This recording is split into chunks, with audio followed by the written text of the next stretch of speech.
The kitchen timer buzzed for the third time, but I didn't dare touch it. David had been very clear about the rules.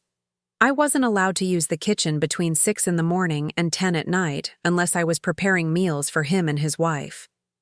Standing in the cramped pantry that had become my makeshift bedroom, I watched through the crack in the door as my son stormed into the kitchen, his face twisted with the familiar expression of irritation that had become his default whenever he looked at me.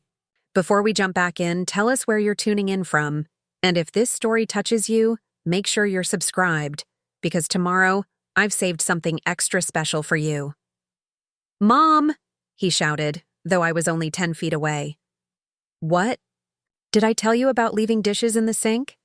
Sarah and I work all day and we come home to this mess. It's unacceptable. I emerged from the pantry, smoothing down my worn apron. The single plate and cup I'd used for my afternoon tea sat in the sink, already rinsed clean. I was just about to wash them, David. I was waiting for you and Sarah to finish in the kitchen. His laugh was cold, bitter. It was nothing like the sweet giggle he'd had as a little boy when I'd chase him around this very kitchen, back when it was my kitchen, in my house. Waiting? You've been here all day doing what exactly? This place should be spotless. I bit my tongue, swallowing the words that wanted to spill out. I'd spent the morning scrubbing the bathrooms, the afternoon doing 3 loads of laundry, and the early evening preparing the elaborate dinner that David and Sarah had barely acknowledged before retreating to the living room to watch television. But pointing this out would only make things worse. You're right, I said quietly. I'll wash them now. David checked his expensive watch, a gift from his law firm that he wore like a badge of honor. Actually, don't bother. Sarah and I are having friends over tomorrow night for dinner. Important people from my firm. We need this place perfect, and frankly, Mom, you're just not moving fast enough anymore. The words hit me like a physical blow. At 65, I wasn't ancient, but the stress of the past year had aged me. Ever since Harold died and I'd lost everything in what the lawyers called unfortunate market conditions. I'd been living in my son's house, dependent on his charity. A charity that came with an increasingly heavy price. I'll work harder, I promised, hating the pleading tone in my voice. Tell me what you need done. David pulled out his phone, scrolling through what appeared to be a list. The silver needs polishing. The good china needs to come down from the high shelves and be washed. The guest bathroom needs a deep clean. Oh, and Mom. He looked up, his blue eyes cold in a way that reminded me painfully of his father during Harold's worst moods. Sarah mentioned that you've been eating too much lately. Food costs money, and we're already stretching our budget to keep you here. Maybe consider smaller portions? The humiliation burned in my chest, but I nodded. I'd been eating 1 full meal a day and surviving on scraps, but even that was apparently too much. Of course, I understand. Good. David pocketed his phone. And tomorrow night, during the dinner party, you'll need to stay in the pantry. We can't have you wandering around while we're entertaining. These people don't need to know about our situation. Our situation. As if my presence in the house was an embarrassment, a shameful secret to be hidden away. I was his mother. The woman who had raised him alone after his father left when David was 12, who had worked 2 jobs to put him through law school, who had celebrated every achievement and comforted every disappointment. Now, I was a situation to be managed. The next morning, I woke before dawn in the pantry, my back aching from the narrow cot David had grudgingly set up between the shelves of canned goods and cleaning supplies. The small window near the ceiling showed only darkness, but I could hear movement in the house above. Sarah was an early riser, always up by 5 to do her yoga routine in the living room. I waited until I heard the shower running upstairs before venturing into the kitchen to start my day. The list David had given me the night before seemed to grow longer each time I looked at it. Polish the silver, wash the china, deep clean the guest bathroom, prepare appetizers for the dinner party, stay invisible while doing it all. As I filled the sink with warm, soapy water, I caught my reflection in the window above it. The woman staring back at me looked tired, defeated. My once bright auburn hair had faded to a dull gray, pulled back in a practical ponytail. My clothes hung loose on my shrinking frame, and my hands, once smooth and soft, were now rough and red from constant cleaning. When had I become this person? When had Margaret Claire Hutchinson, who once ran the most successful catering business in Portland, who had employed 15 people and catered weddings for the city's elite, become a woman afraid to eat food in her own son's kitchen? The answer came flooding back as I began washing the delicate china cups. It had started 18 months ago when Harold died suddenly of a heart attack. Harold, my second husband, David's stepfather, the man who had promised to love and protect us both. What I hadn't known was that Harold had been gambling. Not just playing the occasional poker game with friends, but gambling obsessively, desperately, with money he didn't have. When the lawyers finished sorting through the wreckage of his finances, I discovered that Harold had mortgaged our house 3 times over, cashed out my retirement accounts, and even taken loans against my catering business.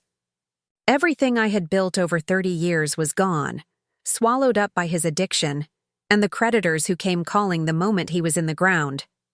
David had been surprisingly sympathetic at first. "Don't worry, Mom," he'd said at the funeral, his arm around my shoulders as we stood beside Harold's casket. "You can stay with Sarah and me until you get back on your feet. We'll figure this out together." But somewhere between those kind words and now, something had changed. Maybe it was the stress of having an unexpected houseguest. Maybe it was Sarah's influence, his wife who had never quite warmed to me, who had always viewed me as competition for David's attention. Or maybe it was simply that having his mother living in his house made David uncomfortable, a reminder that he was now the responsible adult, the one in charge. The transformation had been gradual. At first, they'd treated me like a guest, insisting I relax while they handled the household tasks. But as weeks turned to months, expectations shifted. Since I wasn't paying rent, surely I could help with the cleaning. Since I wasn't working, couldn't I handle the grocery shopping and meal preparation? Since they were supporting me, wasn't it only fair that I earn my keep? What had started as helpful contributions became obligations, then demands, then the unspoken understanding that I was essentially unpaid household staff. When I gently suggested looking for work, David had laughed. "Mom, you're 65. Who's going to hire someone your age? Besides, we need you here. This house doesn't run itself." The china clinked softly as I dried each piece, remembering when I'd owned a set just like this. Mine had been passed down from my grandmother, each cup and saucer a link to the women who had come before me. Harold's creditors had taken that, too, along with my grandmother's jewelry, my mother's quilts, and every other tangible memory of the life I'd built. "Margaret!" Sarah's voice made me jump, nearly dropping the cup in my hands. She stood in the kitchen doorway, perfectly put together despite the early hour. Her blonde hair was pulled back in a sleek bun, her yoga clothes expensive and form-fitting. She was beautiful, successful, and 20 years younger than me. Everything I used to be and would never be again. "Good morning, Sarah," I said, carefully placing the cup in the cabinet. I was just getting started on the china. She moved, passed me to the coffee maker, her movements precise and economical. "David mentioned the dinner party tonight. I want to make sure we're on the same page about expectations." I nodded, waiting for her to continue. Sarah never asked for things. She announced them. "My boss will be here tonight, along with 2 senior partners from David's firm. This dinner could be very important for both our careers." She poured coffee into a travel mug, not offering me any. "I need everything to be perfect, not just clean, but perfect." "I understand," I said. "I've catered events much larger than this. I know what's expected."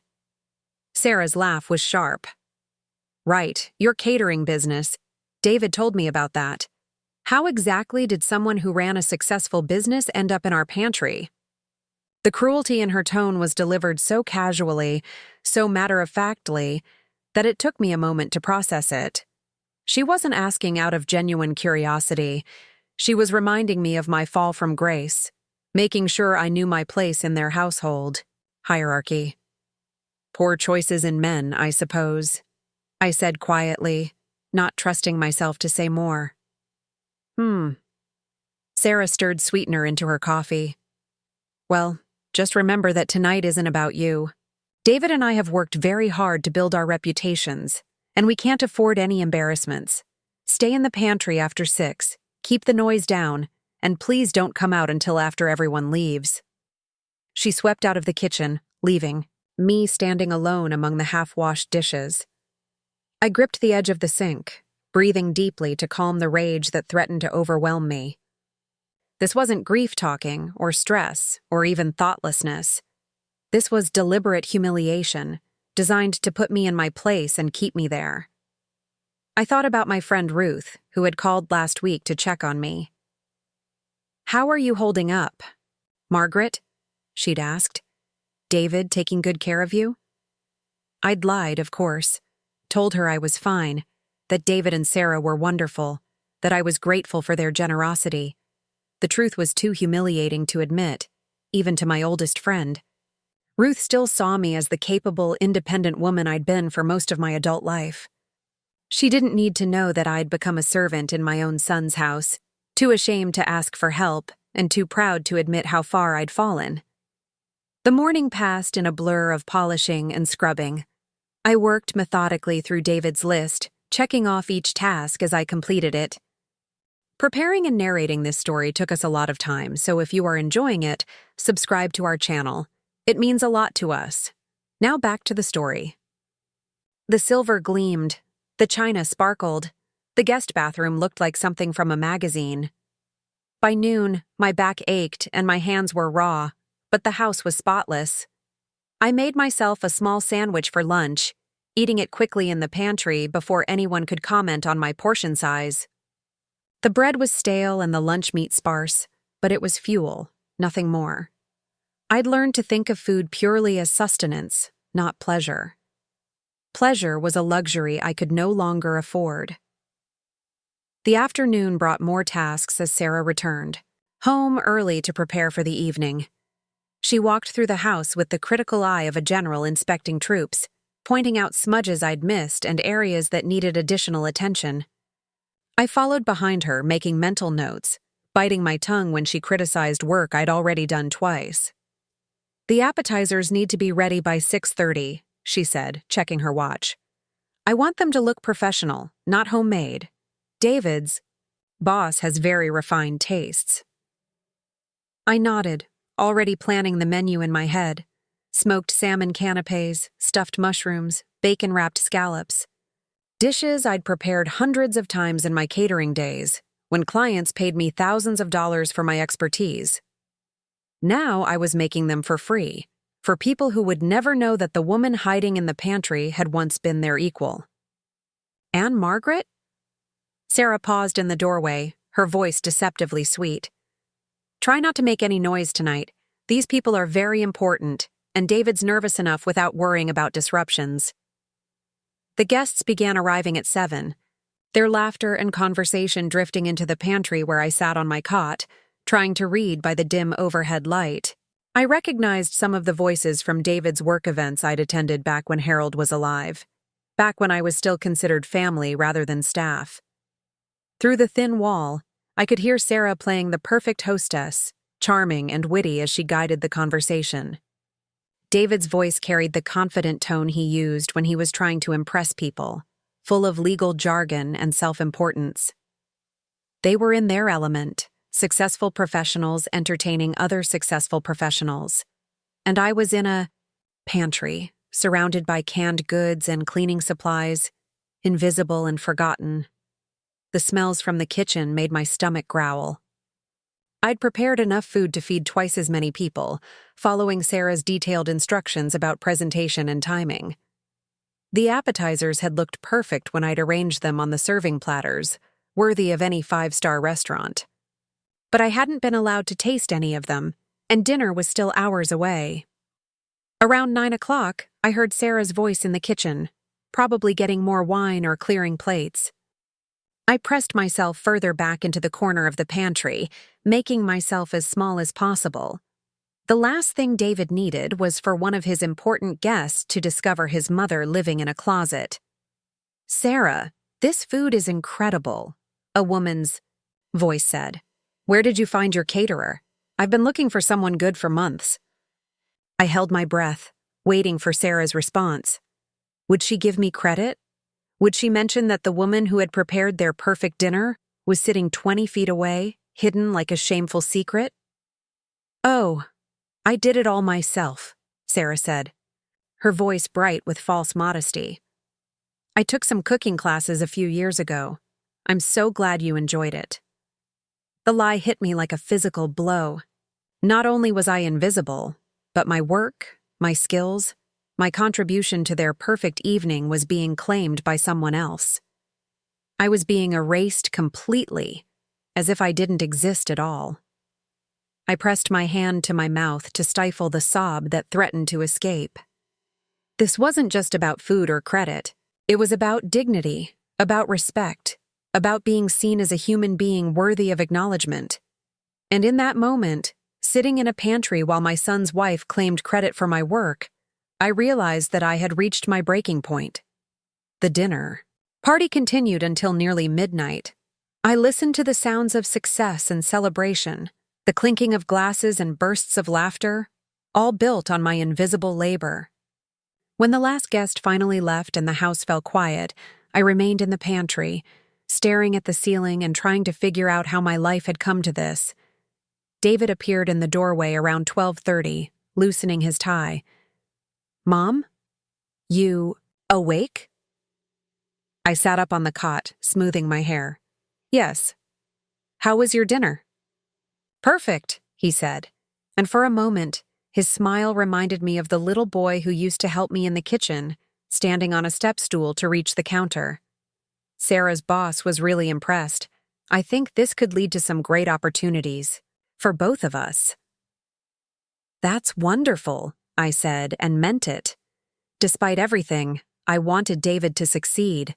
He was still my son, still the child I'd sacrificed for and loved unconditionally. "Listen, Mom," he said, his tone shifting to something more businesslike. "I know this arrangement isn't ideal for any of us. You living here, I mean. It's crowded, and honestly, Sarah's starting to feel like we don't have any privacy." My heart sank. I'd been dreading this conversation for months, knowing it was inevitable. "I understand. I've been looking into some options." David brightened, clearly relieved that I wasn't going to fight him. "Great. There's a senior living facility, about 30 minutes from here. Very nice, very affordable. Sarah looked into it, and they have openings. We could get you moved in next week." Senior living, the euphemism for a place where old people went to wait to die. I'd visited friends in facilities like that, seen the resigned looks on their faces as they sat in common rooms watching television, their independence stripped away along with their dignity. "David," I said carefully, "I don't think I can afford a place like that. The little bit of Social Security I get wouldn't cover it." He waved his hand dismissively. "We've thought of that. Sarah and I would help with the costs, of course. Think of it as an investment in everyone's happiness. You'd have your own space, activities, people your own age to socialize with. People my own age. As if 65 meant I was ready to be put out to pasture, forgotten by the world beyond the facility's walls. I thought about the life I'd built, the business I'd run, the independence I'd fought for my entire adult life. Was this really how it would end? Shuffled off to an institution, financially dependent on a son who saw me as a burden? "Can I have some time to think about it?" I asked. David's expression tightened slightly. "Of course, but don't take too long. Sarah's really stressed about the living situation. and I need to focus on work right now. This promotion could change everything for us. Everything for them, not for me. I was just a problem to be solved, an inconvenience to be managed and eventually moved aside. After David left, I lay on the narrow cot staring at the pantry ceiling. The shelves around me were full of expensive foods that I wasn't allowed to eat freely, cleaning supplies that I used to maintain a house where I wasn't welcome. Reminders of a life that belonged to someone else. But as I lay there in the darkness, something began to shift inside me. The defeated acceptance that had become my default over the past year started to crack, revealing something harder underneath. Anger. Not the bitter, helpless rage that had been eating at me for months, but something cleaner and more focused. I was Margaret Claire Hutchinson. I had built a business from nothing, raised a child as a single mother, survived a husband's betrayal and financial ruin. I had skills, experience, and knowledge that couldn't be taken away by creditors or claimed by someone else. And somewhere, out there, beyond the walls of this pantry, was a life that could still be mine if I was brave enough to claim it. The next morning, I woke with a clarity I hadn't felt in months. While David and Sarah slept late, recovering from their successful dinner party, I sat in the kitchen with a cup of coffee and a notepad, making a list. Not a list of chores or tasks for someone else's benefit, but a list of my own assets, my own possibilities. I had 30 years of catering experience. I had contacts throughout the Portland food scene, many of whom probably didn't even know about my recent troubles. I had recipes that had made me successful once and could do so again. And most importantly, I had nothing left to lose. The phone rang while I was writing, interrupting my thoughts. I glanced at the caller ID and saw a name I hadn't seen in months. Patricia Chen, my former assistant manager, and one of the most talented chefs I'd ever worked with. "Patricia?" I answered, surprised to hear from her. "Margaret, thank God you answered. I've been trying to reach you for weeks." Patricia's voice was warm but urgent. "I have a proposition for you, and I hope you'll hear me out." I glanced toward the stairs, making sure David and Sarah weren't stirring. "Of course. What's going on?" "I left the restaurant where I was working," Patricia said. "The owner was impossible and I was miserable. But I've been thinking about starting my own catering company, and I can't stop thinking about how amazing we were together. I know you've been through a lot, but I wondered if you might be interested in partnering with me." The words hit me like a lightning bolt. Patricia was offering me exactly what I'd been afraid to hope for, a chance to reclaim my professional life, to be valued for my skills rather than tolerated as a burden. "Patricia, I don't have any capital to invest," I said honestly. "Harold's debts took everything." "I have some savings," she said quickly, "and I've been talking to investors. What I need is your expertise, your reputation, your experience. Margaret, you taught me everything I know about this business. I can't imagine doing this without you."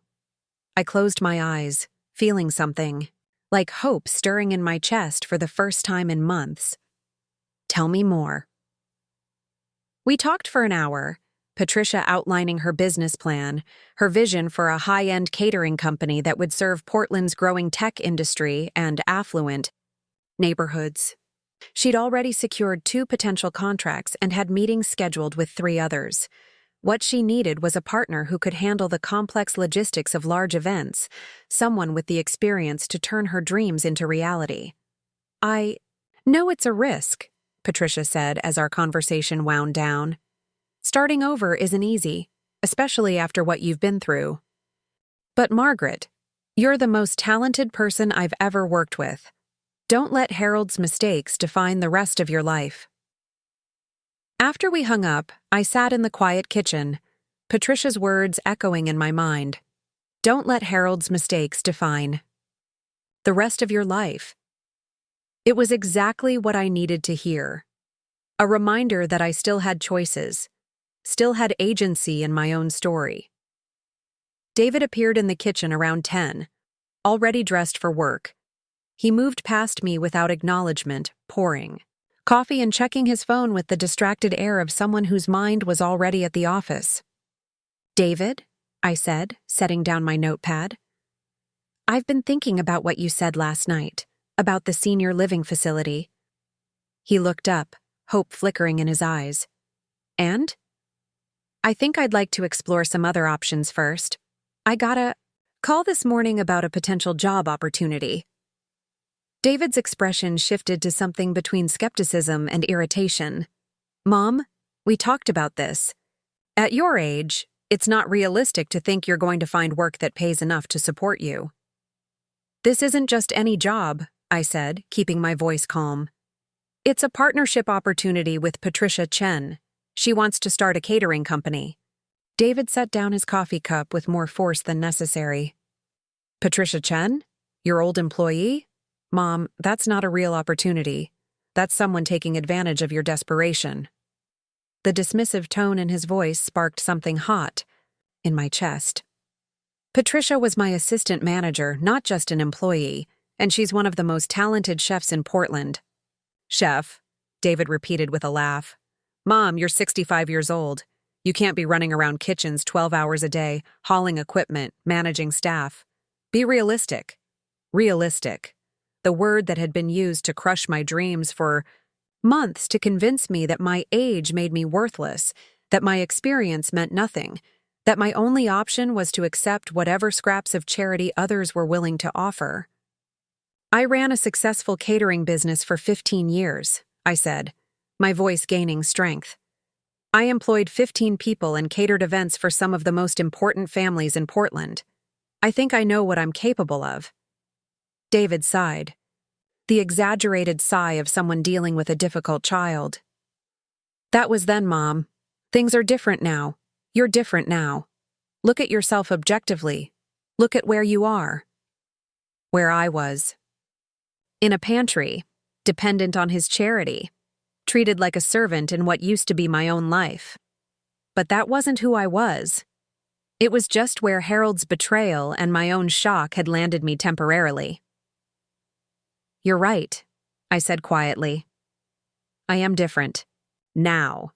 I'm more experienced, more determined, and I have less to lose." Sarah chose that moment to enter the kitchen, her hair perfect despite having just woken up. She moved between us with the practiced ease of someone accustomed to managing difficult situations, pouring herself coffee and assessing the tension in the room. "Everything okay?"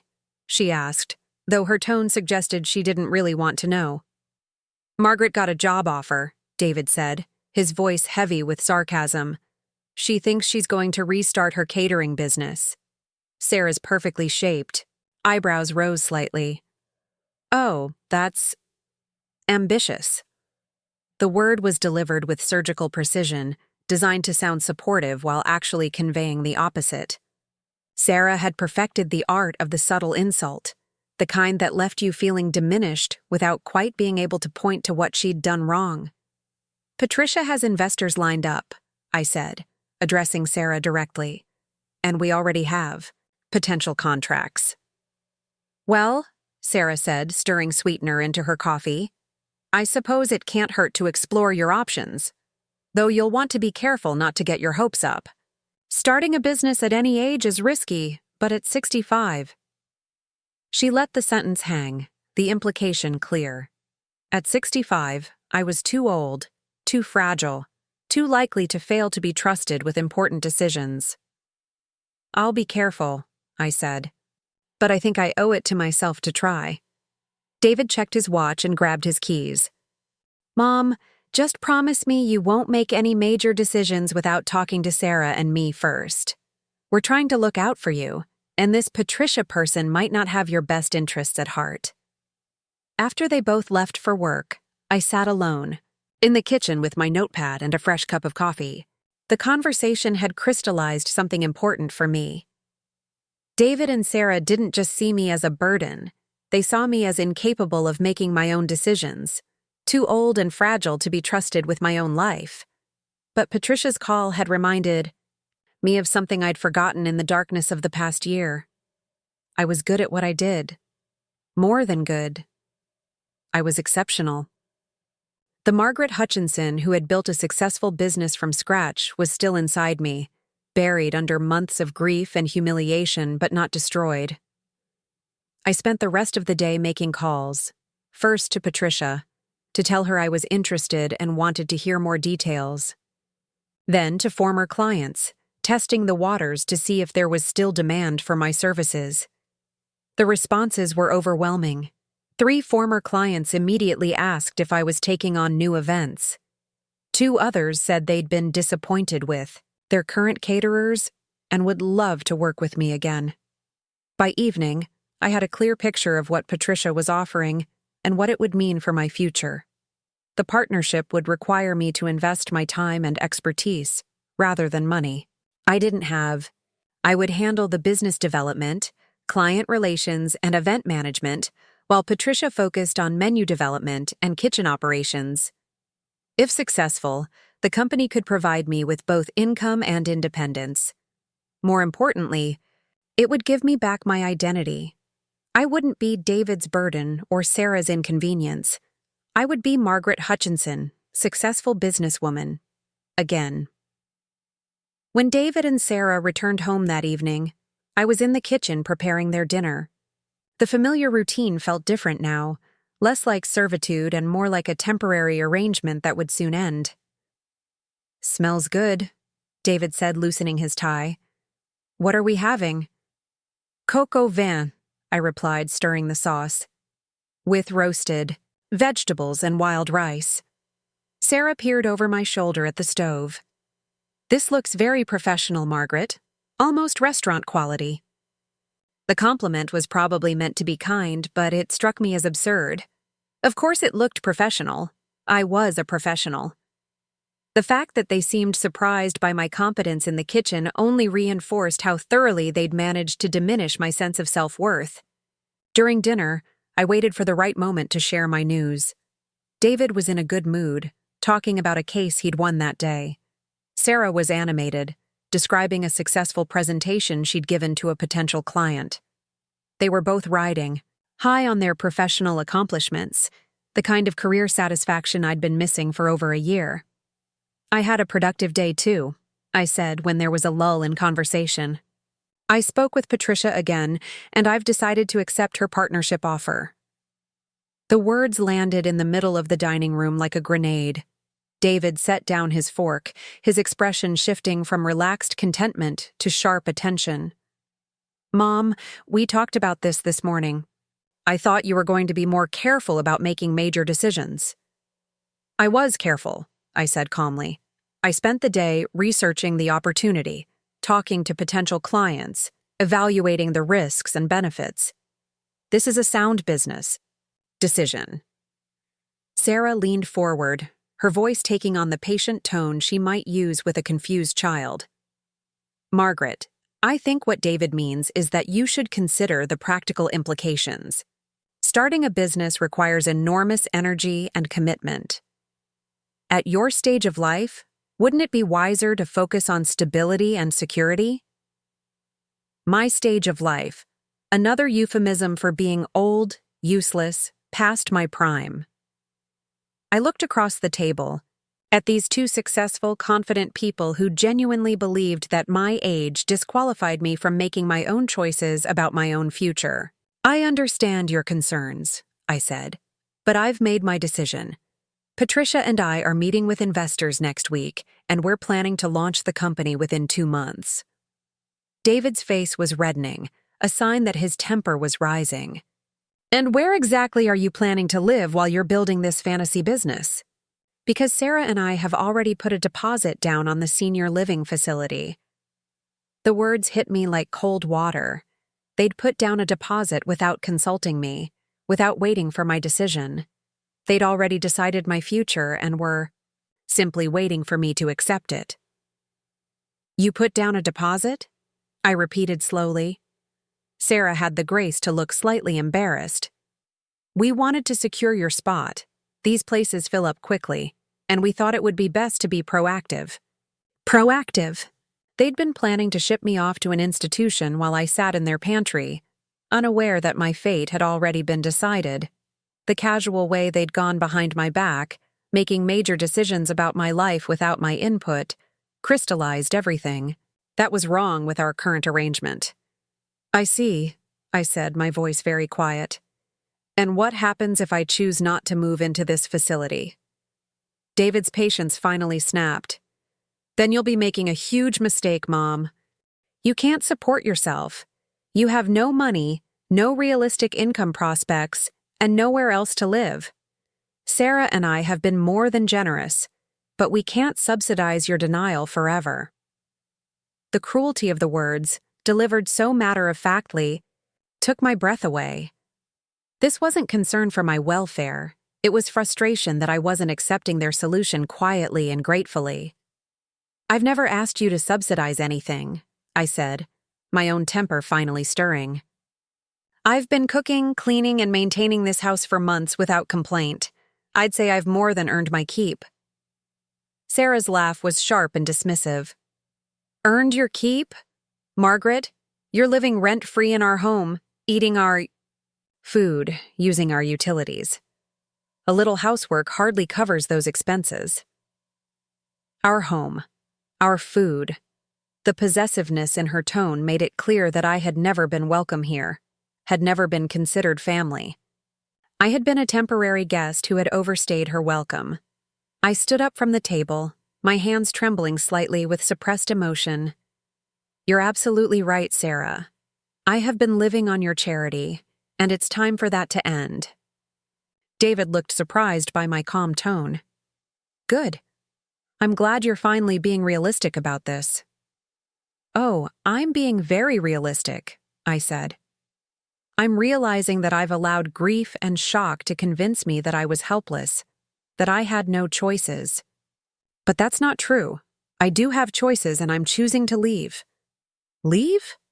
Sarah's voice rose slightly. "Margaret, be reasonable. You can't just leave. Where would you go?" "I'll figure it out," I said, already moving toward the kitchen.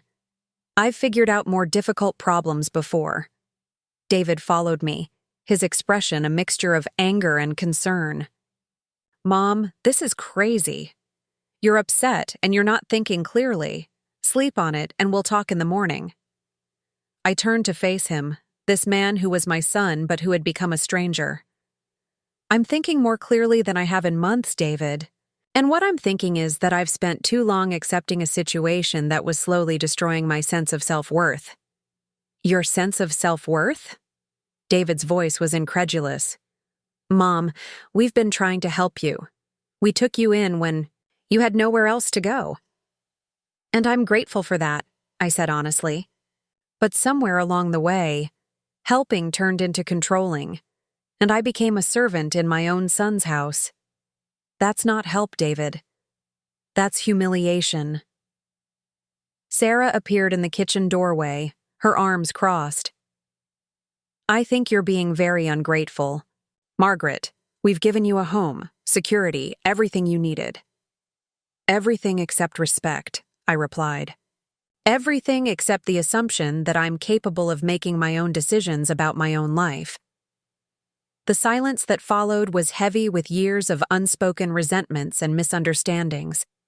In that moment, I saw the situation clearly for the first time.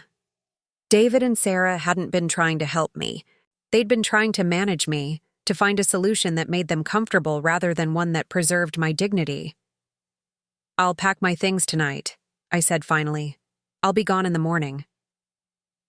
David's expression shifted to something that might have been panic. "Mom, where are you going to go? You don't have any money." "I'll manage," I said, though I honestly had no idea how. I managed before Harold, and I'll manage after him. As I walked toward the pantry to begin gathering my meager possessions, I heard Sarah whisper to David, "Maybe we should let her go. She'll be back in a week when reality sets in." Reality. They were so certain they knew what my reality was, so convinced that age had rendered me incapable of independence. But as I folded my few clothes into the single suitcase that contained everything I had left in the world, I felt something I hadn't experienced in months, the terrifying, exhilarating freedom of an uncertain future that was entirely my own to shape. I was 65 years old, nearly broke, and about to walk out into the world with nothing but my experience and my determination. The morning air was crisp against my face as I wheeled my single suitcase down the driveway, leaving behind the house where I'd spent the most humiliating year of my life. I hadn't slept much, lying on that narrow cot in the pantry for the last time, listening to the sounds of David and Sarah moving around upstairs. They hadn't come to check on me, hadn't tried to change my mind. Part of me had hoped they would, that David might remember he was my son and find some way to bridge the chasm that had opened between us. But they'd let me go without a fight, which told me everything I needed to know about how they really felt. Patricia had insisted I stay, with her temporarily when I'd called that morning, her voice thick with sleep but immediately alert when she heard the determination in mine. "Margaret, you can't be serious. You're really leaving?" "I'm really leaving," I'd confirmed, standing in the kitchen one last time as the coffee maker gurgled to life. "And I'm really ready to be your business partner, if the offer still stands." Now, walking toward the bus stop with everything I owned in the world, I felt a strange mixture of terror and liberation. I had exactly $43 in my wallet, a few pieces of worn clothing, and the phone number of a woman who believed in my abilities enough to risk her own savings on them. It wasn't much, but it was more than I'd had when I'd first started my catering business 30 years ago. Patricia lived in a converted warehouse in southeast Portland, the kind of trendy neighborhood where young professionals bought lofts and opened artisanal coffee shops. Her building was all exposed brick and industrial fixtures, the sort of place I would have found intimidating in my previous life, but now seemed like exactly the kind of fresh start I needed. She met me at the elevator, her dark hair pulled back in the messy bun that had been her signature look even when she worked for me. Patricia had always been beautiful in an effortless way, the kind of woman who looked elegant in chef's whites and jeans with equal ease. But more than that, she had the sharpest food instincts of anyone I'd ever worked with, and a business mind that complemented her creative talents perfectly. "Margaret," she said, pulling me into a tight hug, "I can't believe you actually did it. When you called this morning, I thought you might change your mind." "So did I admitted, following her into the elevator. Right up until the moment I walked out the door. Her loft was everything David and Sarah's house wasn't. Warm, creative, filled with the kinds of personal touches that made a space feel lived in rather than staged. Copper pots hung from a rack above a professional-grade gas range. Cookbooks were stacked on every available surface. The dining table was covered with legal documents, business plans, and what looked like sample menus written in Patricia's distinctive handwriting. "Welcome to Chaos Central," Patricia said, gesturing at the paperwork. "I've been working on this non-stop since we first talked. I'm so excited I can barely sleep." She cleared a space on the couch for my suitcase and poured me coffee from a tao. French press, the kind of small luxury I'd forgotten existed. We sat at her kitchen island, and she spread out her business plan like a treasure map. "I've been thinking about this for months," she said, her eyes bright with enthusiasm. "The Portland food scene is exploding right now, but most of the catering. Companies are either too small to handle big events or too corporate to do anything interesting. There's a real opportunity for something in the middle, sophisticated but personal." As she talked, pointing out market research and financial projections, I felt something stirring in my chest that I hadn't experienced in over a year. It was the feeling of being needed for my expertise rather than tolerated for my presence, of being valued for what I could contribute rather than dismissed for what I lacked. "The tech companies are the real gold mine," Patricia continued, flipping to a page covered with company names and contact information. "They have money to spend, they want to impress their employees and clients, and they're tired of the same, boring corporate catering everyone else uses. I've already had preliminary conversations with 3 companies that are interested." I studied the numbers, my mind automatically calculating food costs, labor requirements, and profit margins. It was like flexing a muscle I hadn't used in months, feeling the familiar satisfaction of solving complex logistical puzzles. "What about equipment?" I asked. "Kitchen space? Insurance? Permits?" Patricia grinned. "I was hoping you'd ask. There's a commercial kitchen space in the Pearl District that rents by the hour. It's perfect for getting started without a huge, upfront investment. And I have a connection at City Hall who can fast-track our permits." She pulled out her laptop and showed me photos of the kitchen space. Gleaming stainless steel surfaces, professional ovens, enough room to prep for events of 200 people or more. It was exactly the kind of setup we'd need to compete with established catering companies. "The owner is a friend of mine from culinary school," Patricia explained. "She's been trying to build a network of reliable renters. If we can prove we're serious, she'll give us priority booking and a reduced rate." I leaned back in my chair, overwhelmed by the scope of what Patricia was proposing.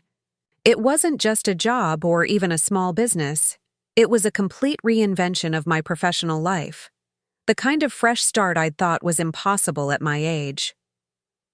"Patricia," I said slowly, "I need to be honest with you about something. I don't just have no money to invest. I'm actually in debt. Harold left me with obligations that are still being sorted out by lawyers." She waved her hand dismissively. "I told you, I don't need your money. I need your brain, your experience, your reputation." "Margaret, do you have any idea how many people in this city would kill to work with you again?" The question caught me off guard. For so long, I'd been focused on what I'd lost that I'd forgotten what I still had. Decades of relationships with vendors, clients, and industry professionals who remembered the quality of my work. "I'm not the same person I was," I said quietly. "This past year has changed me." "Good," Patricia said firmly. "The Margaret I worked with was brilliant, but maybe a little too trusting. A little too willing to let other people handle the business side while she focused on the creative work. What happened with Harold was terrible, but it taught you something valuable about protecting yourself." She was right. The naive woman who had signed financial documents without reading them carefully, who had trusted her husband to handle their investments responsibly, was gone. In her place was someone more cautious, more skeptical, but also more determined to maintain control over her own destiny. "So what's the timeline?" I asked. Patricia pulled up a calendar on her laptop. "I'm meeting with investors next Wednesday, 2 local restaurant owners who are looking to diversify, and 1 private investor who specializes in women-owned businesses. If that goes well, we could have our permits and insurance in place within 3 weeks. 3 weeks. In 3 weeks, I could go from being David's charity case to being a business owner again. The thought was both thrilling and terrifying. "What do you need from me before the investor meeting?" I asked. "Your contacts," Patricia said immediately. "I need a list of every vendor, client, and industry professional you've worked with over the years. References, testimonials, anything that proves we can deliver on our promises." I spent the rest of the morning going through my old files, pulling out business cards and contact information I'd accumulated over 3 decades in the food industry. It was like excavating my professional life, uncovering layers of relationships and experiences that Harold's betrayal had buried but not destroyed. By afternoon, I had compiled a list of over 200 contacts: florists, rental companies, venues, musicians, photographers, and former clients who had trusted me with their most important celebrations. Looking at the names on the pages, I realized that Patricia was right. I wasn't starting from nothing. I was starting from a foundation of professional relationships that represented decades of work. "This is incredible," Patricia said, reviewing my list. "Margaret, some of these people are legends in the Portland event industry. With endorsements from even half of these contacts, we'll have more credibility than companies that have been operating for years." That evening, I made my first round of calls. It was awkward at first, reaching out to people I hadn't spoken to since Harold's death, explaining my situation without going into too much detail about the humiliations of the past year. But the response was overwhelmingly positive.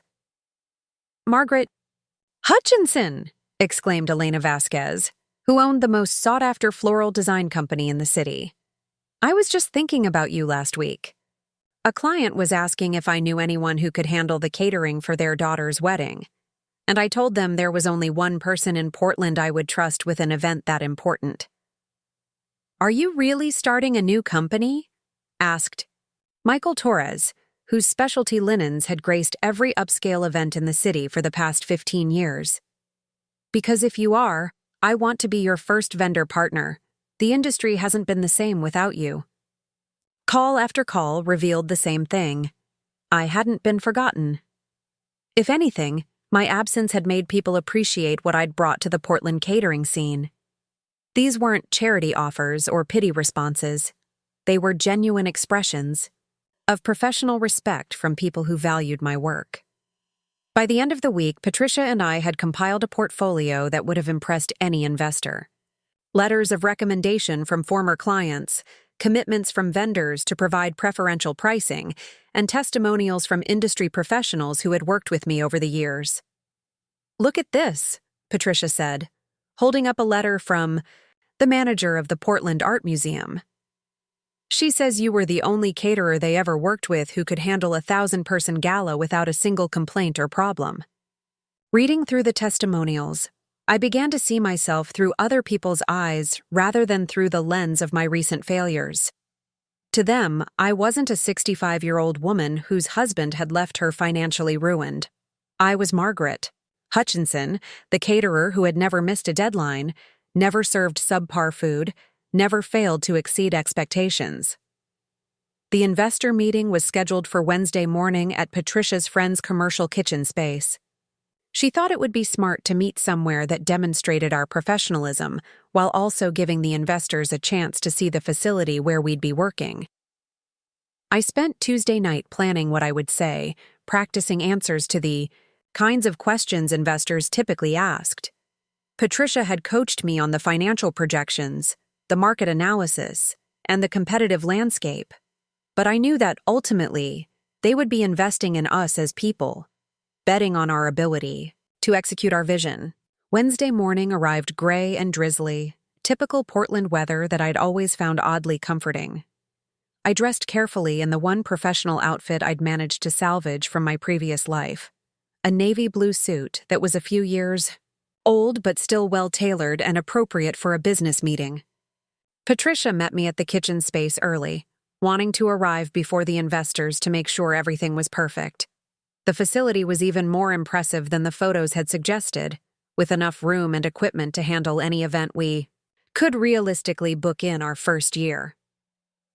"You look great," Patricia said, adjusting her own outfit nervously. "Professional but approachable. Exactly the image we want to project." The first investor to arrive was Carmen Rodriguez, who owned 2 successful restaurants in the Pearl District and was looking to expand into catering services. She was younger than I'd expected, probably in her early 40s, with the kind of confident bearing that came from years of success in a difficult industry. "Margaret," she said, shaking my hand firmly. "I've heard wonderful things about your work from several mutual friends. I'm excited to learn more about what you and Patricia are planning." The second investor was David Kim, whose investment firm specialized in women-owned businesses. He was soft-spoken, but asked penetrating questions about our business model, target market, and growth projections. The third was someone I hadn't expected, Robert Chen, Patricia's father, who had apparently been quietly supporting his daughter's entrepreneurial dreams. "I insisted on being part of this meeting," he explained to me with a warm smile.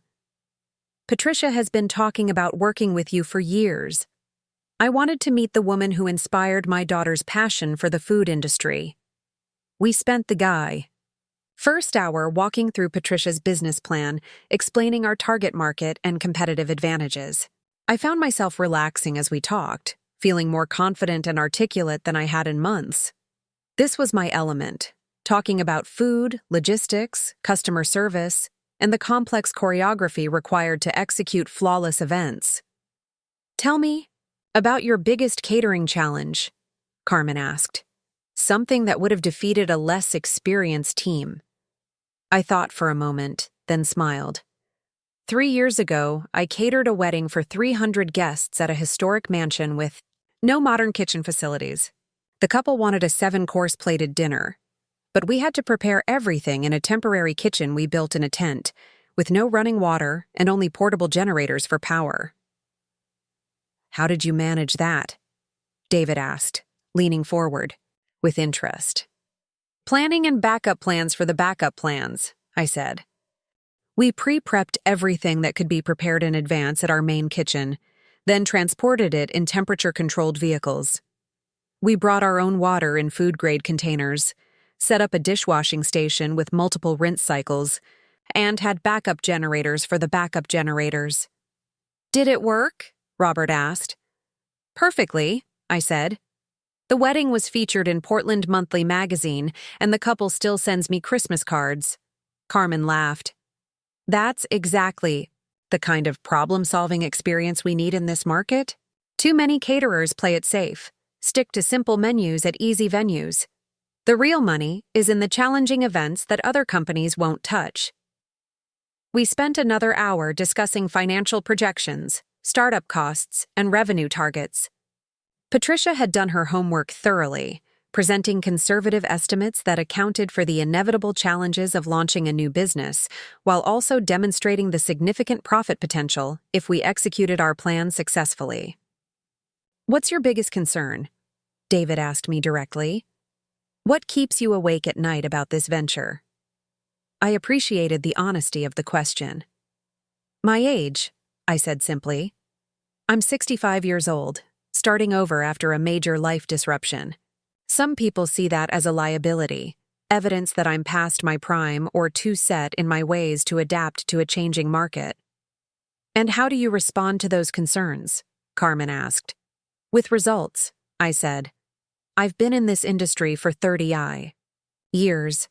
I've seen trends come and go, survived recessions and boom times, adapted to changing tastes and technologies. My age isn't a liability, it's proof that I have staying power." Robert nodded approvingly. "In my culture, we respect experience and wisdom. Young entrepreneurs have energy and innovation, but older entrepreneurs have perspective and patience. Both are valuable." The meeting concluded with the investors asking to review our materials privately and promising to get back to us within a week. As they filed out, each one shook my hand and made positive comments about our presentation. "That went well," Patricia said after they left, slumping against the stainless steel counter with relief. "I think we actually have a chance." "More than a chance," I said, feeling energized by the morning's discussions. "Patricia, this is going to work. We're going to make this work." That afternoon, I called Ruth, my oldest friend, to tell her about the morning's meeting. I'd been putting off the conversation for days, unsure how to explain the dramatic changes in my life without revealing how bad things had gotten with David and Sarah. "Margaret!" Ruth's voice was warm and surprised. "I was just thinking about you. How are you doing? How's life with David and Sarah?" "Actually, that's changed," I said, settling into Patricia's comfortable armchair with a cup of tea. "I'm staying with a friend temporarily while I explore some new opportunities." "New opportunities? At our age?" Ruth laughed, but it was a friendly sound. "Tell me everything." I found myself describing the business partnership with Patricia, the investor meeting, and the possibility of returning to the catering industry. As I talked, I realized how much my perspective had shifted in just 1 week. Instead of feeling ashamed about leaving David's house, I felt proud of my courage in choosing uncertainty over comfortable humiliation. "Margaret, this sounds wonderful," Ruth said when I finished. "You sound more like yourself than you have since Harold died. I was worried about you, if I'm being honest. The last few times we talked, you seemed so diminished. Diminished. It was exactly the right word for what had happened to me during those months in David's pantry. I had allowed myself to become smaller, quieter, less significant, until I almost disappeared entirely. I was diminished, I admitted, but I'm working on changing that. Good for you. And Margaret, if you need any references or recommendations, for this new business, I know at least a dozen people who would sing your praises. After we hung up, I sat in Patricia's living room watching the rain streak down the windows and thinking about the conversation. Ruth had known me for 40 years, had seen me through divorce, remarriage, business success, and personal tragedy. If she thought I sounded like myself again, maybe I really was finding my way back to the woman I'd been before grief and financial ruin had knocked me off course. That evening, Patricia and I celebrated with takeout from her favorite Vietnamese restaurant and a bottle of wine she'd been saving for a special occasion. We spread the business plan across her dining table and began making detailed lists of everything we would need to accomplish if the investors said yes. "What's the first event you want to book?" Patricia asked, twirling noodles around her chopsticks. "Something big enough to make a statement," I said without hesitation. "Something that will get people talking and establish our reputation immediately. Corporate event or private party?" I thought about it, weighing the pros and cons. Corporate events typically had bigger budgets and more potential for repeat business, but private parties offered more creative freedom and often generated more word-of-mouth marketing. "Both," I said finally. "We need to position ourselves as the company that can handle anything, from intimate dinner parties to major corporate galas." Patricia grinned. "I love your ambition. Most people starting a catering company think small, book a few small parties, and hope to gradually build up their client base." "We don't have time to think small," I said. "I'm 65 years old, Patricia. I can't spend 5 years slowly building a reputation. We need to make an impact immediately." We spent the rest of the evening brainstorming marketing strategies, menu concepts, and potential partnerships with other event professionals. By the time we went to bed, we had outlined the framework for a business that could be profitable within 6 months and dominant in the Portland market within 2 years. The call from David came the next morning while I was reviewing supplier catalogs at Patricia's kitchen island. I'd been expecting it, knowing that he would eventually reach out to check on me, or perhaps to convince me to return to the senior living arrangement he'd planned. "Mom." His voice was stiff and formal when I answered. "I wanted to make sure you were safe. Sarah and I have been worried." "I'm fine, David. I'm staying with a friend while I get back on my feet." "With Patricia." "Chen?" There was disapproval in his tone. "Mom, I looked her up online. She's had 3 different jobs in the past 5 years. That's not the track record of someone you should be trusting with your future." I felt my temper flare, but kept my voice calm. Patricia is a talented chef and a smart businesswoman. We're exploring a partnership opportunity. "A partnership opportunity?" David repeated, his skepticism obvious. "Mom, I think you should come home so we can discuss this rationally. This woman is taking advantage of your vulnerability." "I'm not vulnerable, David. I'm unemployed. There's a difference. You're 65 years old with no assets and no income," he said sharply. "That's the definition of vulnerable." The casual cruelty of the statement took my breath away. To David, my age and financial situation automatically disqualified me from making my own decisions about my own life. "David," I said carefully, "I appreciate your concern, but I'm capable of making my own choices about my future." "Are you?" Because the choice to leave a safe, comfortable living situation to chase some fantasy business opportunity with a woman you haven't worked with in years doesn't seem particularly rational to me. I closed my eyes, remembering all the times over the past year when David had dismissed my opinions, ignored my preferences, and made decisions about my life without consulting me. This conversation was just more of the same. my son explaining to me why my own judgment couldn't be trusted. The living situation wasn't as comfortable as you might think, I said quietly. What's that supposed to mean? It means that sleeping in a pantry and being told when I could eat in my own son's kitchen wasn't exactly the dignified retirement I had envisioned. There was a long pause. When David spoke again, his voice was defensive. We gave you a place to stay when you had nowhere else to go. We fed you, housed you, asked for nothing in return except a little help around the house. You asked for nothing except my complete subordination, I corrected. David, I love you, but I won't live as a dependent in your house anymore. I'd rather take my chances in the world. Fine, he said, and I could hear the anger building in his voice. But don't come crying to us when this ridiculous business venture fails and you're left with nothing. I won't, I promised. And David, I hope someday you'll understand that treating your mother with basic respect wasn't too much to ask. I hung up before he could respond, my hands shaking slightly from the adrenaline of finally speaking my truth. Patricia looked up from her laptop, where she'd been pretending not to listen to my side of the conversation. Everything okay? She asked gently. It will be, I said, and for the first time in months, I actually believed it. The call from the investors came Friday afternoon. Carmen Rodriguez was the spokesperson for the group, her voice warm and professional. When she asked if Patricia and I could meet with them again the following Monday. We've reviewed your proposal thoroughly, she said, and we're prepared to make an offer. Patricia and I spent the weekend in a state of nervous excitement, alternately planning for success and preparing for disappointment.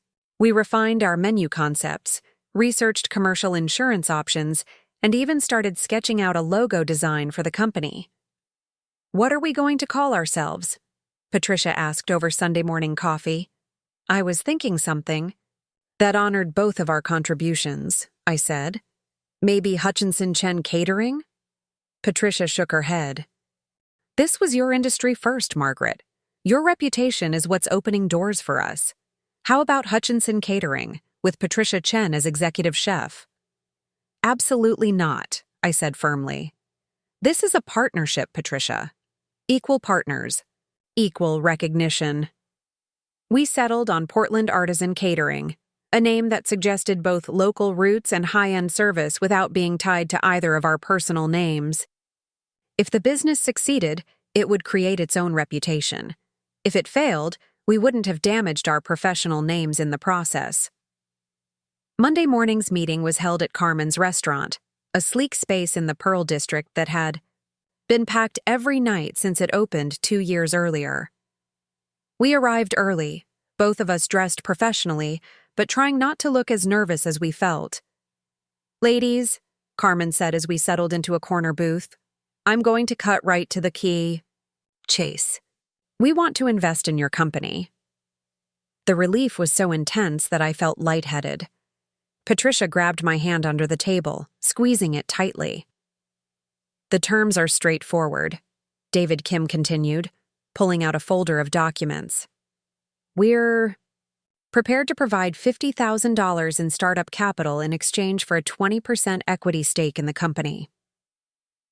I did the math quickly in my head. $50,000 would be enough to cover our initial equipment needs, insurance, permits, and operating expenses for the first 6 months. 20% equity meant that Patricia and I would retain control of the company while giving the investors a meaningful stake in our success. That's very generous, Patricia said, her voice slightly hoarse with emotion. It's an investment in people we believe in, Robert Chen said simply. Patricia, I've watched you develop your skills and business acumen for years. And Margaret, your reputation in this industry speaks for itself. We spent the next hour working through the details of the partnership agreement, with the investors' lawyer explaining the terms and our obligations. The arrangement was straightforward and fair, with built-in protections for both parties and clear guidelines for how decisions would be made as the company grew. When can you start operations? Carmen asked as we prepared to sign the documents. 2 weeks, I said without hesitation. We've already identified our kitchen space, begun the permit process, and established relationships with key vendors. And your first major event? Patricia and I exchanged glances. We're hoping to book something significant within the first month, she said. Something that will establish our reputation immediately. Funny you should mention that, Carmen said with a smile. I might have an opportunity for you. A friend of mine is planning her daughter's wedding for next month. 500 guests, unlimited budget, and she's not happy with her current caterer. Would you be interested? 500 guests. It was exactly the kind of statement event we needed. Large enough to showcase our capabilities and high-profile enough to generate significant word-of-mouth marketing. It was also terrifying, a massive undertaking for a company that didn't officially exist yet. We'd be very interested, I said, my voice steady despite the butterflies in my stomach. Perfect. I'll arrange an introduction. As we walked out of the restaurant 2 hours later, official business partners with funding and our first potential client, I felt a transformation completing itself. The defeated woman who had fled David's house in desperation was gone, replaced by someone harder, more determined, and infinitely more capable. Margaret, Patricia said as we stood on the sidewalk, still clutching copies of our partnership agreement. We just started a company. Yes, we did, I said, feeling the truth of it settle into my bones. And we're going to make it the most successful catering operation in Portland. Looking back toward the restaurant where we'd just secured our future, I thought about David and Sarah probably having lunch in their spotless kitchen and congratulating themselves on finally being rid of their inconvenient dependent. They had no idea that the woman they'd dismissed as too old and helpless to make her own decisions had just become their equal again. And in about a month, when Portland Artisan Catering catered the most talked-about wedding of the social season, they were going to find out exactly how wrong they'd been about Margaret Claire Hutchinson. The Whitmore wedding was everything we had hoped for and more. 500 guests at the historic Pittock Mansion, with panoramic views of Portland and Mount Hood serving as the backdrop for what would become the most talked-about social event of the fall season. Victoria Whitmore had given us complete creative control, with only one instruction: make it unforgettable. Standing in the mansion's grand ballroom 6 weeks after our investor meeting, watching guests sample our signature appetizers while a string quartet played in the corner, I felt a satisfaction deeper than any I'd experienced in my previous career. This wasn't just about proving I could still cook or manage events. This was about proving to myself, and to everyone who had written me off, that reinvention was possible at any age. Patricia moved through the crowd with easy confidence, checking on the serving stations and coordinating with our newly hired staff. We'd assembled a team of 12 for this event, including 2 sous chefs Patricia had worked with at her previous restaurant and several servers I'd poached from competing catering companies. They were young, eager, and talented, exactly the kind of energy we needed to establish ourselves as a dynamic new presence in Portland's event scene. Margaret, Victoria Whitmore appeared at my elbow, resplendent in a silver mother of the bride, dress that probably cost more than I'd made in my last month at David's house. This is absolutely spectacular. I've never seen anything like your presentation. She was referring to our signature station, where we'd created an interactive seafood bar with live cooking demonstrations. Guests could watch our chefs prepare. Everything from sake steamed mussels to coconut curry prawns, turning dinner into entertainment.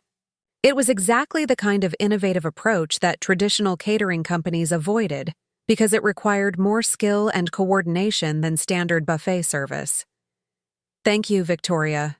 Your daughter looks radiant. And she did. For Emma Whitmore. Was everything a bride should be, glowing with happiness, surrounded by friends and family, completely trusting that every detail of her reception would be flawless. It was the kind of trust that clients had once placed in me routinely, and that I was earning back one perfect event at a time. The evening progressed without a single hiccup. Our servers moved like dancers, appearing with fresh courses exactly when needed and disappearing when they weren't. The kitchen ran with military precision, each dish plated and garnished to restaurant standards despite being prepared for 500 people. By the time we served the 7-layer chocolate cake that had taken Patricia 3 days to perfect, I knew we had exceeded every expectation. "Mrs. Hutchinson?" A young woman approached me as I supervised the coffee service, her press badge identifying her as a reporter from Portland Monthly magazine.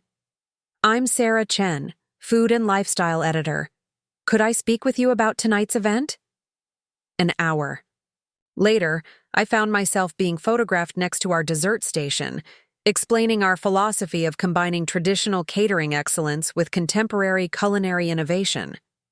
The reporter was particularly interested in the story of my return to the industry, though I kept the details vague, focusing on the excitement of new challenges rather than the circumstances that had made them necessary. "This is your first major event since launching Portland Artisan Catering," Sarah Chen noted, consulting her recorder. "How does it feel to be back in the industry after a brief hiatus?" "Like coming home," I said honestly. "This work, creating memorable experiences for people's most important celebrations, is what I was meant to do." The article would run in the next month's issue, with a full-page photo spread featuring our food presentations and a sidebar about Portland's emerging catering companies. It was exactly the kind of publicity that typically took new businesses years to achieve. By midnight, as our staff finished the final cleanup and loaded the last of our equipment into rental trucks, I stood on the mansion's terrace, looking out over the city lights. Patricia joined me, both of us exhausted but exhilarated by what we'd accomplished. "So," she said, leaning against the stone balustrade, "think we can do this again?" "I think we're going to have to," I replied, pulling out my phone to check messages. "I've got 7 missed calls from potential clients who were here tonight." In the weeks that followed, those 7 calls turned into bookings that would keep us busy through the spring. Word of mouth spread through Portland's social circles with remarkable speed, enhanced by the Portland Monthly article and the Instagram posts that guests had shared throughout the evening. By December, we were booking events 6 months in advance. More importantly, I was becoming myself again. The confident, capable woman who had built a successful business from nothing was emerging from the shell of defeat and dependency that had nearly destroyed her. I woke up each morning with purpose, spent my days solving complex logistical challenges, and fell asleep planning menus and strategies rather than worrying about where I would live or whether I was welcome in my own son's kitchen. I'd found a small apartment in the Alberta Arts District, nothing fancy but clean and entirely my own. It had a galley kitchen where I could test recipes, a living room with space for a desk and computer, and most importantly, it had my name on the lease. After months of living in other people's spaces, having my own key to my own door felt like a luxury beyond measure. The first significant test of my new independence came in January, when David called to tell me that Harold's estate had finally been settled. The lawyers had managed to recover some assets from the creditors, enough to pay off the remaining debts with a small amount left over. "There's about $8,000, David said, his tone carefully neutral. "It's not much, but it's something." $8,000. 6 months earlier, it would have seemed like a fortune, enough to pay for several months at the senior living facility David had chosen for me. Now it felt like a nice bonus, money I could invest in equipment upgrades or use to expand our catering inventory. "That's wonderful news," I said, genuinely pleased. "I'll have the lawyers transfer it to my business account." "Your business account?" David's voice sharpened. "Mom, don't you think you should save it? Put it aside for emergencies?" "This is an investment in my future, David." Portland Artisan. Catering is profitable, but we're still in our growth phase. Every dollar we reinvest now will pay dividends later. There was a pause, and when David spoke again, His tone had shifted to something like respect. How profitable? Profitable enough that I'm considering hiring 2 more full-time employees, I said. We're booking more events than Patricia and I can handle alone. That's great, Mom. I'm proud of you. The words meant more to me than he probably realized. For the first time in over a year, my son was acknowledging me as a competent adult rather than a burden to be managed. David, I said carefully, I've been thinking that maybe we should really talk, about what happened between us. Another pause. I'd like that. Maybe you could come to dinner this weekend. Sarah's been asking about you. I doubted that. Sarah had been asking about me in any positive sense, but I agreed to come. It was time to establish new boundaries with my son, to make it clear that while I forgave the past, I wouldn't tolerate being treated as anything less than an equal. Saturday evening found me standing on David's front porch, holding a bottle of wine and a container of the chocolate truffles that had become our signature dessert at Portland Artisan Catering. I looked different than the last time I'd been here, dressed in a well-tailored black dress instead of worn jeans and an apron. I'd had my hair professionally styled and colored, returning it to something closer to its original auburn. Most importantly, I carried myself differently, with the confidence of a woman who knew her own worth. Sarah opened the door, and I saw surprise flicker across her face as she took in my transformation. Margaret, you look different. Success agrees with me, I said simply, stepping into the house that had once been my prison. The interior looked exactly the same, still pristine and perfectly decorated, but my perspective had changed completely. Instead of seeing a home where I didn't belong, I saw a showcase that prioritized appearance over comfort, impression over warmth. It was beautiful, but cold, like Sarah herself. David appeared from the kitchen, and his reaction was even more pronounced than his wife's. Mom, you look incredible. You look like myself again, I finished.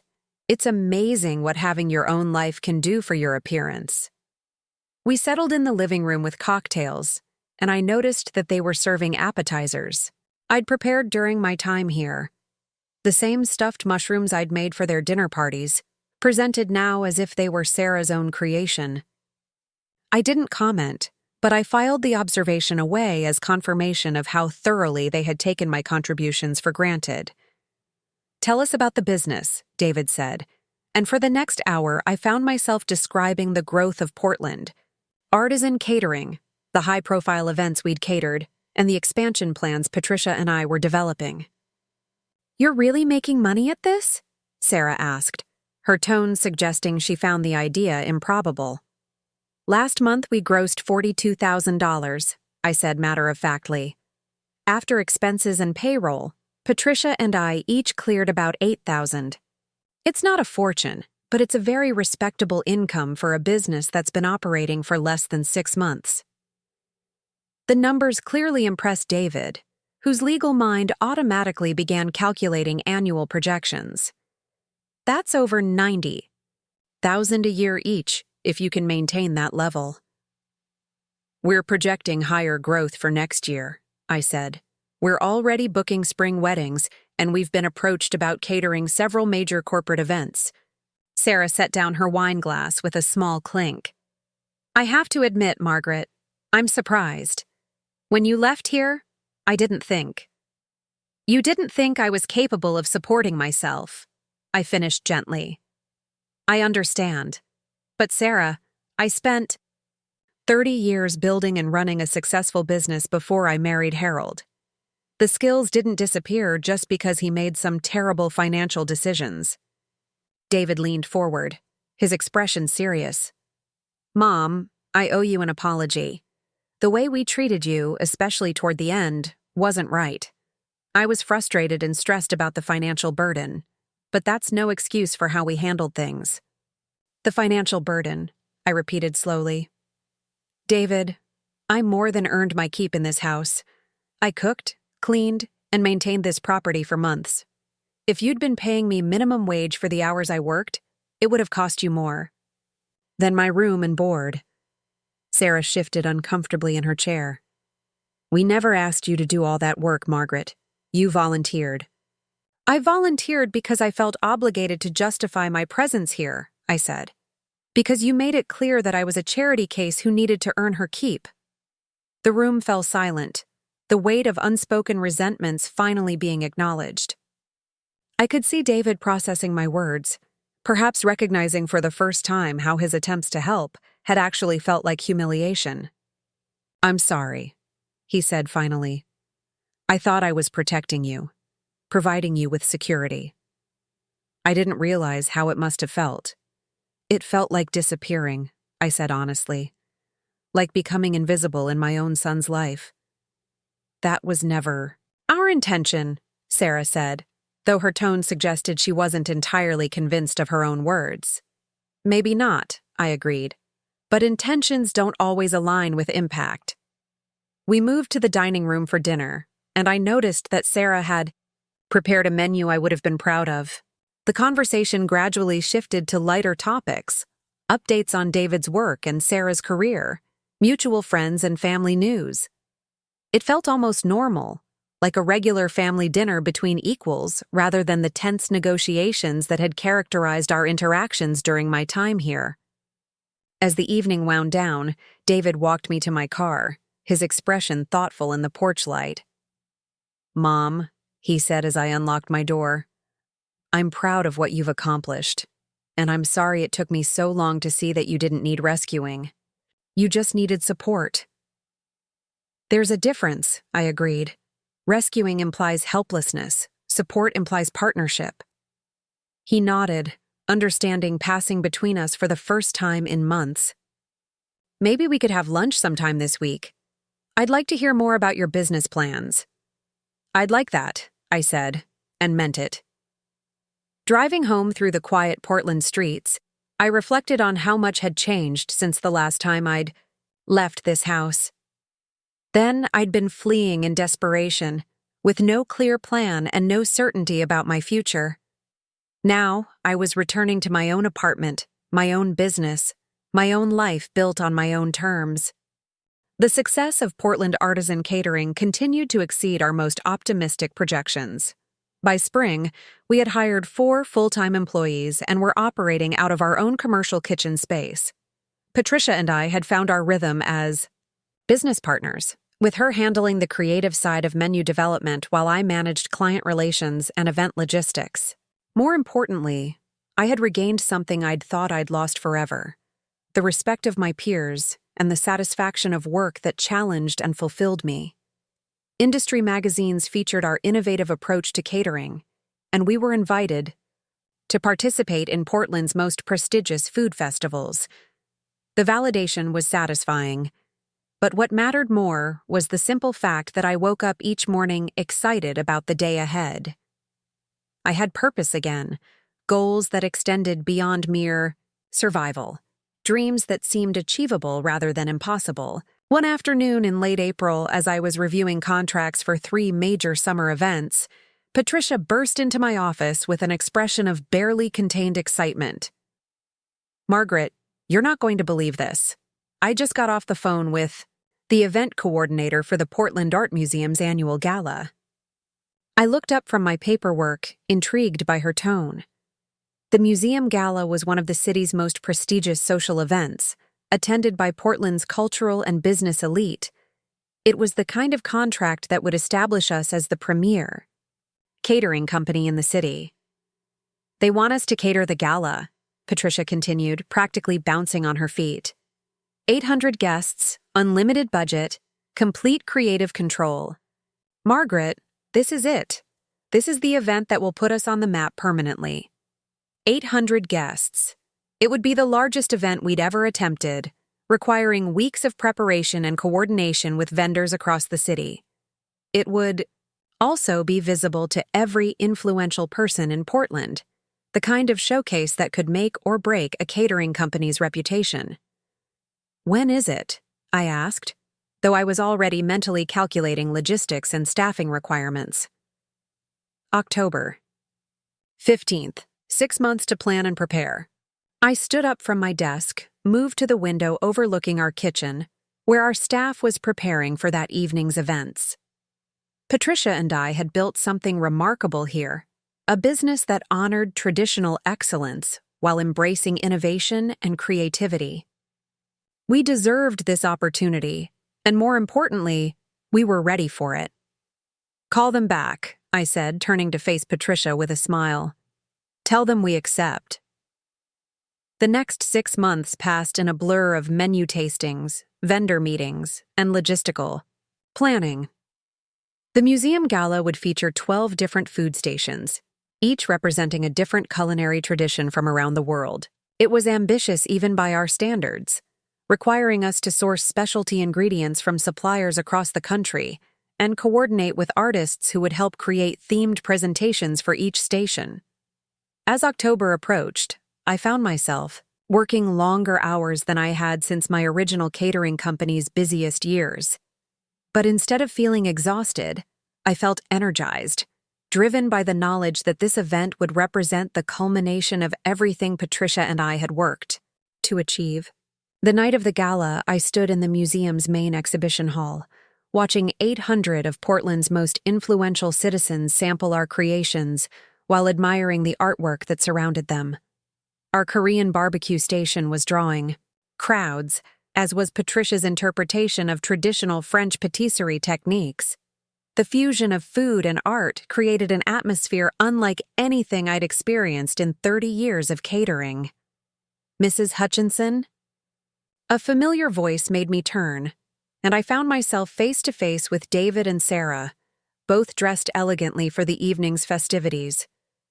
"David, Sarah," I said, genuinely pleased to see them. "I didn't know you'd be here tonight." "Sarah's firm bought a table," David explained, his eyes taking in the elaborate presentation surrounding us. "Mom, this is incredible. I had no idea. I mean, I knew your business was successful, but this is operating at a completely different level." Sarah nodded, and for once, her approval seemed genuine rather than grudging. "Margaret, this is really impressive. The attention to detail, the creativity. It's like nothing I've ever seen at an event like this."